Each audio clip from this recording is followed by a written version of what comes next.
Today I'm going to be going over my final wrap-up of 2023.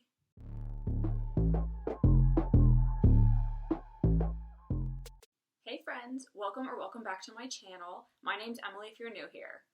So in December I read 17 books, so I'm just going to quickly kind of go through them, what I rated them, and a little synopsis of them. I don't like to get too deep into things because I don't want to accidentally give a spoiler since I've read these books now. So we'll make this as quick and painless as possible. The first book I read in December was Powerless by Lauren Roberts. This book follows Payton and Kai. Payton is what is considered an ordinary in this world, and Kai is the prince, the second born prince in the kingdom. So his job is to actually hunt down and kill anyone that's considered ordinary and doesn't have powers. So basically Payton should be a target for him, and something happens when he comes into the town the one day where she helps him, and so he's kind of indebted to her, and he just kind of thinks she's interesting. So she ends up being entered into this competition called the Purging Trials, which is a competition that takes place, I can't remember how frequently it was. I don't think it was every year in this kingdom, and it's kind of Hunger Games. Like, they're put into different trials and they have to survive, and everyone has powers, and in certain parts of the competition they're allowed to use them. So Payton has to somehow survive these trials and also not let anybody know that she's an ordinary.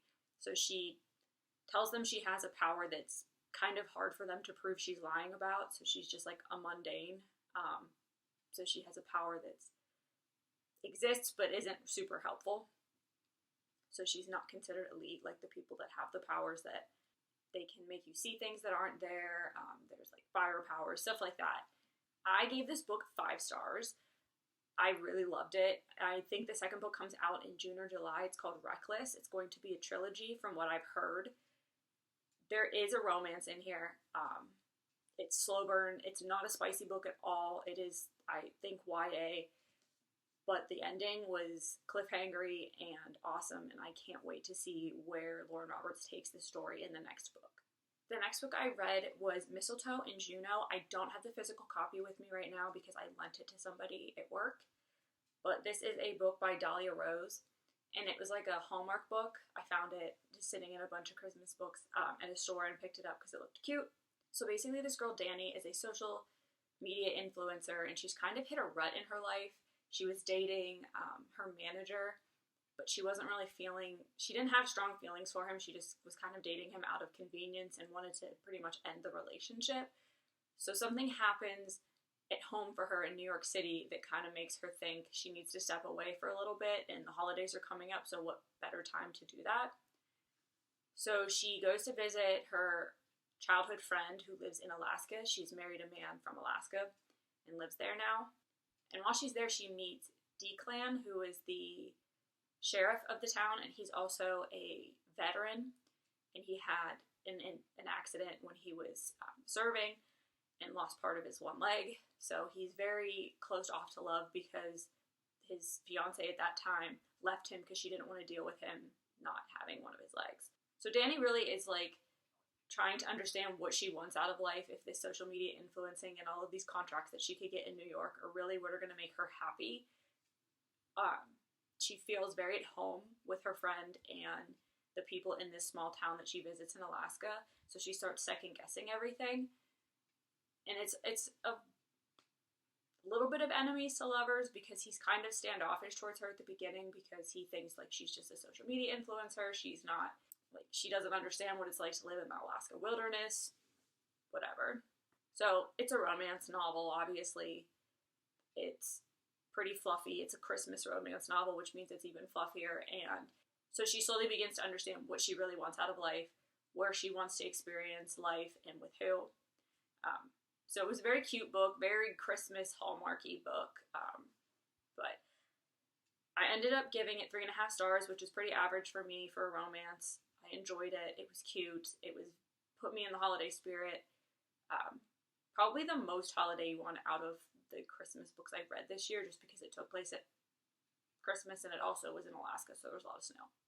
Next, I read a middle grade series by Melissa De La Cruz called Never After. There are 4 books currently out right now. I think the fifth one's going to be the last one. So I started with Never After, and this book follows a girl named Phil who doesn't truly fit in at school. She's bullied a lot, and she has this like book series that she loves that has pretty much it's her personality essentially. And she goes to buy the most current read of the book at the beginning of this book to find out it was never actually released.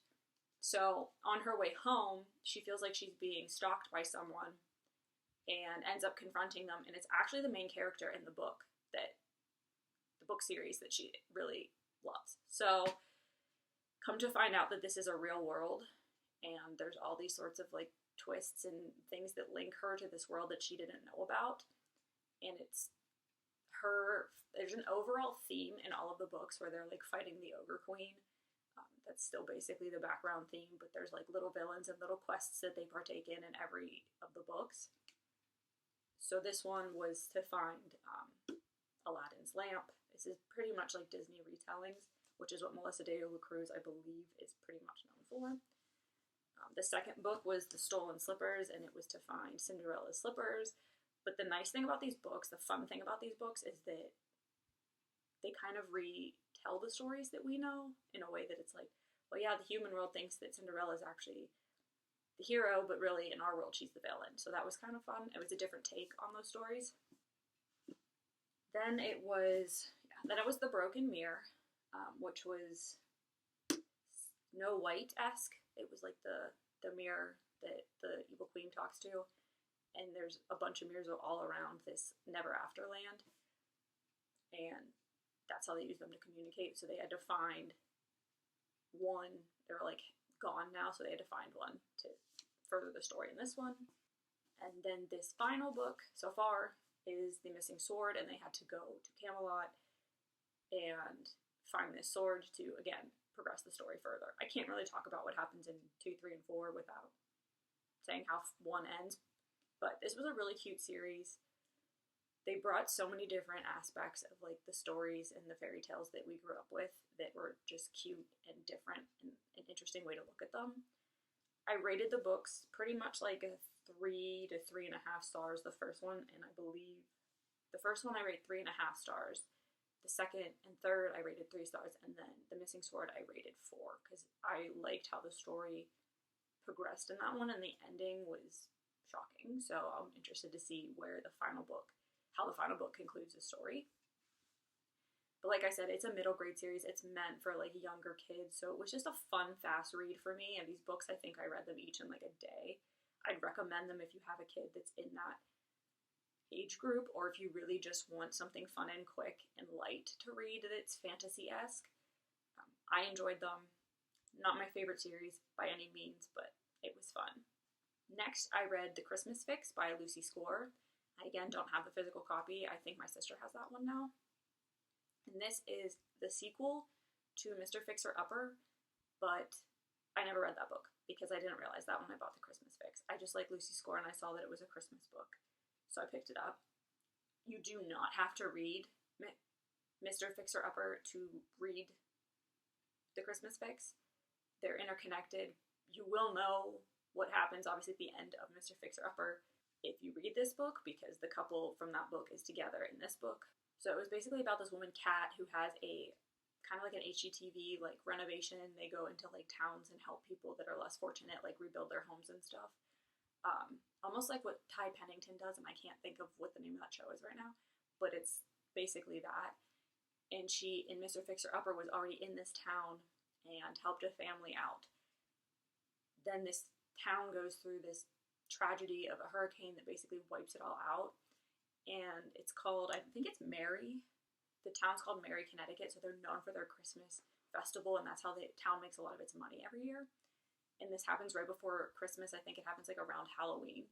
So the town's not sure that they can come back from the damage that they've sustained in order to actually have this festival and make the money they need. So Kat comes back into town and is begging the mayor to let her bring her show there and fund all of the fixes they need and get the town back up and running before Christmas so that they can still have their festival and they can still make money for the town. And He's very standoffish at first. This was like a weird relationship to me because I feel like it was like real fast from like, absolutely not, I don't like this woman. He never met her in Mr. Fixer-Upper because he was not in town when she was, but he heard that like she started a fight at a bar, and that's basically his only knowledge of her, and that's how he treats her. So like he's very rude to her at the beginning, and she's like, I just want to help. I'm not who you think I am. I'm not like that. That's not me. And everyone else is telling him that, and he's just not believing her or them. And then there's like one scene that it's like, it goes from 0 to 100 like that, and then the book just kind of takes off from there. So it's not my favorite Lucy Score book, but it was a really cute holiday read. I think I gave it 3.5 stars. I did enjoy it. Again, very average rating for me for a romance book. Nothing in it made me like hate it, so that's why I gave it that rating. But it was an enjoyable read for Christmas. It was cute. It was very Lucy Score fashion. It is spicy, so beware of that. Pretty much every Lucy Score book is going to be very spicy, so keep that in mind for any of her books. But it was a good holiday read. Next, I read The Brothers Hawthorne by Jennifer Lynn Barnes. This is the book that takes place after the Inheritance Games trilogy. It still has the characters from that book series in it, but this follows Jameson and Grayson, two of the brothers, the two middle brothers in the Hawthorne family, instead of Avery. Like, it's not Avery's point of view. She's in it, but it's not her point of view. It goes back and forth between Jameson and Grayson. And they both have their own separate storylines that eventually kind of converge, but they're dealing with fallouts from their relationships with their fathers, who they met in the Inheritance Games trilogy. And both of them have these storylines that develop from that because their fathers are not like stand-up people, and they're trying to either prove themselves to their fathers or clean up their messes from the previous books. I can't really go into too much detail about that, but it still has a lot of the like puzzles and the mystery and the intrigue that the Inheritance Games had. And I enjoyed it. I gave this 4 stars. I know a lot of people didn't really like it, but I love these characters, and the Inheritance Games was still so fresh in my mind that I really did enjoy this read. I like reading the mysteries, especially YA mysteries. I just think they're so fascinating. And there's going to be one, I think The Grandest Game is the next book, and I think it's the last, but I'm not positive. It's another spinoff that kind of is going to follow the events that end this book. They lead right into the next book, so I enjoyed it. If you like the Inheritance Games, if you like the characters in those books, I think you'll enjoy this. I would not read this without reading the Inheritance Games first, though, or you're not going to understand half of what's going on. The next Christmas book I read was Lovelight Farms by B.K. Borison. This is the first book in the Lovelight series. This is about Stella and Luca, they're two people that have been friends for quite some time, and you quickly learn that they both have feelings for each other, but they're not really acting upon those. Stella doesn't want to lose Luca as a friend because he's her best friend, and she thinks if she tries to tell him that she has feelings for him and things don't go well, then they're not going to be friends anymore, and he's going to abandon her. She has abandonment issues and all of that. So Stella owns the Lovelight Tree Farm, and it's having monetary issues. It might have to go under. She can't make this season successful to the point where she can continue on. There's also like someone that keeps vandalizing the property, which isn't helping, and they keep stealing packages and stuff from her that she needs to get the farm running. So there's like a background story going on here. But the main story is that this Evelyn St. James, who is an influencer, is coming to Stella's farm to feature it for a competition that she's doing, that the winner could win, like, I think it was $100,000 or something. And she lies in the application and says that she has a boyfriend that owns the farm and runs the farm with her because she thinks that'll make it look more family-oriented and cute, because I guess in a previous competition, it was like a husband-wife duo. I don't remember exactly the details, but she lies and basically says that she has a boyfriend, and when she wins entry into the contest, she goes to Luca and asks him to basically be her fake boyfriend. So you've got your fake dating trope, you've got your friends to lovers trope. It was kind of frustrating because there was your miscommunication in the third act, like there always is. It was very short, but these two just like needed to talk because it was very obvious to everybody else around them that they both had feelings for each other. And Luca was more open about it than Stella was, but she was like trying to either ignore what she was seeing, or she or she just didn't want to go down that road because, again, she has abandonment issues. So she was pushing him away when it got to be more than friends. But this was a cute read. It was very wintry and very Christmassy feeling because it took place on a Christmas tree farm. But I'm excited to read the next books in this series because they are all interconnected standalones. But I do believe that like reading them in order is the best way to go based on reading the synopsis from the next ones. So I'm definitely going to continue this series. They're not Christmas books, so I'll just read them whenever I pick them up throughout the year. Next, I read the Kingdom of the Wicked trilogy by Kerri Maniscalco. So the first book is Kingdom of the Wicked. This starts off with Amelia and Vittoria, who are twin sisters that are witches that live in Italy. They were taught all their life like that they have these medallions that they can never connect because it's keeping them safe from the devil and his brothers, the 7 princes of hell. So when Vittoria goes missing and then Amelia basically finds her body later on and thinks she's found her killer, she ends up summoning Prince Wrath because that's who showed up when she summoned based on what she had, all of that fun stuff. She ends up striking a deal with Wrath, who she summons to help find out who killed her sister and why. So there's a lot of secrets that come out in these books. I can't go too much into detail because it'll give it away.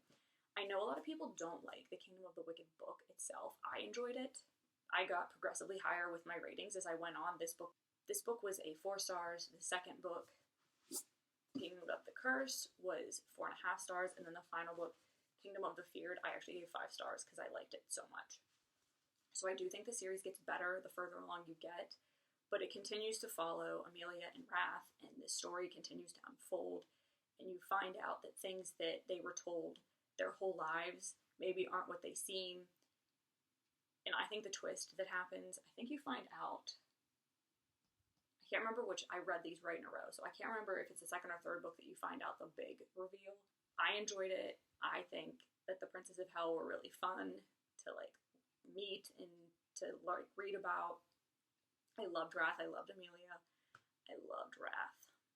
So there is another book that came out that follows Envy, I want to say. I can't remember. It follows another one of the brothers, so I do want to pick that up. I think it's called Throne of the Fallen. So I'm going to pick that up at some point in the next year and read that. I don't know if the other princes are going to get a story as well, but Envy was a pretty big part of these books, which might be why Kerri Maniscalco chose him for the standalone. I don't know. But I really enjoyed this. I recommend it if you like romance fantasy, that you have the patience to get through the first book to let the story develop into the second and third. The next and final Christmas romance that I read was Meet Me Under the Mistletoe by Jenny Bayliss. This is about a girl named Nori who owns a bookshop in London. She ends up going back home to like a smaller part of the UK for the Christmas time because two of her friends are actually getting married that she went to like secondary school with, I think it was, and the castle that they're getting married at was like right outside the grounds of this school that they went to, and they have like relationships with the people that worked there that come to light in this. They used to basically torment the gardener and his son, who was also Nori's older brother's, like one of his best friends, and her family owns this, I can't remember exactly what it is, like almost like a landscaping business up there, and her mother does like floral arrangements from it and everything, but they want her to move home. They want her to use her degree and help with the business rather than like owning a bookstore. So there's a lot of like her arguing with her parents about what's best for her and where she wants to live and why she chooses to live in London rather than at home. So basically the story revolves around Nori going up to the castle before the wedding with all of her other friends from the secondary school. There's like 7 of them, I think. They reminisce and they talk about like how things have changed and like where they all are in their lives now. And Nori has history with one of these guys from the last time they were all together, that something happened that shouldn't have. She's trying to avoid this guy because she thinks he's a pig and that he's just going to try to manipulate her again. And she runs into the gardener's son from back in her childhood. So Nori and Isaac, the gardener's son, develop this sort of friendship that is almost forbidden because her brother doesn't want them to get involved with each other because he doesn't want to have to clean up the pieces if they end up breaking up or whatever. So this is just basically a very slow burn, not spicy book that is about a developing relationship and feelings that come back from childhood that neither of them were aware of. And it was just a really cute, wholesome read. I think I gave this 3.5 stars as well. If I like a romance, it gets a 3.5. If I don't, it gets like a 3.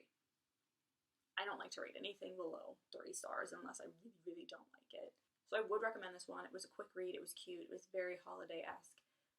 And there was enough conflict throughout the whole book to kind of keep it going and make it a little bit more interesting than a standard romance novel. The next book I read was Revival by Stephen King. I'm not really sure how to describe this book. It was bizarre and weird and made me think about things that I don't particularly like to think about. Stephen King has this tendency to throw a lot of things that make you question life and get a little deep for me, and that I'm not good with that kind of stuff. I don't like to think about why we're here and what happens to us and all that stuff. And he's done that in a few of his books. He did that in Pet Sematary to me, which is why it's I think it's his scariest book. This book, pretty close. It's about this kid who grew up in this town, and this town was very religious, and this new preacher comes to town when he's very young, and he meets him, and he develops this relationship with him that is very friendly, and then the preacher's son and wife end up dying tragically, and from there he just kind of goes off the rails. So he gets kicked out of the town. He's no longer going to be the preacher there, but he also had like this hobby where he used electricity in different ways to make his little, like, he would build little towns and stuff, and he would use electricity to power certain things, but he was also experimenting with it in other ways. Like, Jamie's brother ends up going on a skiing trip and gets injured and then loses his ability to talk, so the preacher asks Jamie to bring his brother to him because he thinks he can heal him. And all in all, it's basically shock therapy that this guy's using, and he heals Jamie's brother that way. So then, over the course of this book, Jamie gets older and he keeps running into this preacher, and he's down on his luck. He's basically going to be either dead or homeless if he doesn't change quickly. So he runs into the preacher at a carnival where he is doing tricks with his electricity stuff, and he ends up staying with the preacher, and the preacher heals him in the same way that he healed his brother with electric shock therapy. So then when he's healed, the preacher sends him off to work for someone that owes him a favor, which is again another person he treated with electric shock therapy. So Jamie goes to work at this record studio for this guy and finds out that this guy is having some weird side effects from this therapy the same way Jamie has been, a little bit different, but they're both having like bad side effects from it. So when the preacher comes to town, because he's now this like big deal in the world, he goes around healing people. He does this on like tour. They go and confront him about it, and the owner of the record studio is pretty much just like, I don't want to talk to this guy because something happens to him while he's there, and he sees this really terrible image come to life in front of him. And it freaks him out. He's like, I don't want anything to do with him. Don't ever talk to me about him again. We're just going to move on. Jamie doesn't let go because he thinks that this guy's a fraud and that he's doing bad things, and he's trying to stop him and prove that he's not actually helping people. He's actually giving them different problems. Okay, so without... My leg's asleep. So without going too further into exactly what happens, it goes off the rails at the end, and the ending is extremely shocking and disturbing and weird, but I still enjoyed this. Took a little bit to get into it. Took me a little bit to figure out what exactly was happening, but that's pretty typical for a Stephen King book for me. But I still enjoyed it. I only ended up giving this one 3.5 stars, which is actually kind of low for a Stephen King for me. I think it's just because it freaked me out so much. The story itself was interesting. This man has a brain that I can't even explain, that he comes up with these stories. But it was a little too off the rails for me, and it made me a little bit too uncomfortable to give it anything more than a 3.5 stars. The next book I read was Swordcatcher by Cassandra Clare. This is the first in what's going to be a new series for her, called it's something about Castelline, which is the name of the kingdom that this takes place in. Our 3 main characters in this book are Lynn, Connor, and Kel. Kel is the sword catcher, which you find out exactly what that is very quickly into the book, actually. And Connor is the crown prince of the kingdom. They end up growing up together because of what a sword catcher is, and they have a very close bond, and things start to happen. I think in this book they're all like 23. Those three characters are all like around 23. Things start happening in the kingdom, and Kell is being pulled one way by the underground king in this kingdom, and he's finding out things that he didn't know, and he meets Lynn after an assassination attempt on him. She heals him because she's in Ashkar, which are people that are kind of not welcome in the kingdom. They basically live in this thing called the Salt, which is caged in, and they're not allowed to leave it after dark, and they basically have to be accompanied everywhere. But they are the healers in this kingdom, so they still are very valuable. And Lynn's grandfather works for the king himself. He's an advisor to the king, so he is at the castle on the hill like all the time, advising. And when something happens to Kell, she gets called in by her grandfather because he said she's the best healer, she's going to save him, and she ends up saving him. So her and Kell build a pretty quick friendship after that. Connor doesn't like her because they butted heads when she came up to the castle. She doesn't consider Connor her prince because the Ashkar are kind of different. They believe in I don't want to say worship, but they bow to another power. So Connor technically in her mind isn't her prince. So she talks back to him. He's not used to that. He doesn't like her, but he also can't stop thinking about her, and that kind of enemies tension builds throughout the book. Lynn is also being pursued by the king of the underground, and her and Kell are both trying to figure out in their own ways what to do about that. I feel like I'm not describing this well. There's so much that goes on in this book. It is the first book Cassandra Clare has written outside of the Shadowhunters universe. It is also her first adult novel. I know a lot of people did not like this book, but I think they were going into it with, I personally think they went into it with the wrong mindset, because I loved this book. Once you get through the first, it's a 600-page book, so it's pretty hefty. But I think once you get through, the first 200 pages or so, and I know that's a lot to ask if you're not enjoying a story, she builds up this kingdom and the magic system and the relationships that all these different people have and all these different parts of the kingdom have, very detailed in the first third of the book. But then the story really starts to take off, and the relationships between the characters really start to build and go different ways. And there is romance mentioned in the flap on the inside, that there's a romance, but I would not consider this a romance fantasy novel. I would consider this high fantasy, which is very different for Cassandra Clare, and I think that's what a lot of people maybe didn't like, because they're used to what she wrote in the Shadowhunters universe, and this is very different. But I loved this book. I gave it 4.5 stars. I cannot wait for the second one to come out. It's called The Ragpicker King, I think, but it is not coming out until March 2025. I looked it up, and I'm very upset about that. But I plan on reading all of Cassandra Clare's backlist this year, rereading The Mortal Instruments, and then reading the rest of the Shadowhunters universe. So I have something to keep me occupied for this year, but I'm not going to want to wait a year and a half between them. Yeah, it'll be about a year and a half from when this book released. It's released, I think, in October, to when the second book comes out. But I enjoyed it. If you like high fantasy, high stakes, detailed, intricate, political, magical systems, I would recommend this. If you're more of the only kind of fantasy you want to read is Powerless, ACOTAR, Throne of Glass, even Kingdom of the Wicked, trying to think of some other things. Things that focus more on romance, the romance is the big story. I don't think you'll like this, but if you enjoy a very good adventure novel, I highly recommend Swordcatcher. The final fiction book I read in December was The Fake Out, which is the second book in the Vancouver Storms romance series. The first book follows Pippa, and can't remember his first name, but it's the goalie for the Vancouver Storm. That was a friends to lovers situation. They knew each other in high school. All of these people kind of knew each other in high school and all. The men are now playing for the NHL team in Vancouver, so they're back home, and they're all trying to rekindle these relationships that they wanted to have in high school but couldn't. So the second book follows Rory and Hazel. Hazel is Pippa's sister, I believe older sister, and Rory is a hockey player that gets traded to them in the previous novel, this is definitely a fake dating revenge trope. So Hazel's ex, who like ruined her, is the reason she won't date hockey players and does not trust anybody and will not actually have a relationship, gets traded to the team at the beginning of this book.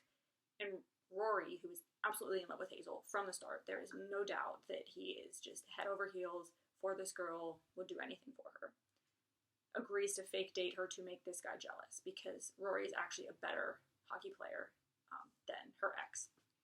So it was really cute. They have a good connection from the start because they have this good like banter back and forth picking on each other, but you can tell that there's that underlying tension there, that they both have feelings, and in their own minds they're both acknowledging these feelings, but they don't like want to talk about it. But I really enjoyed it.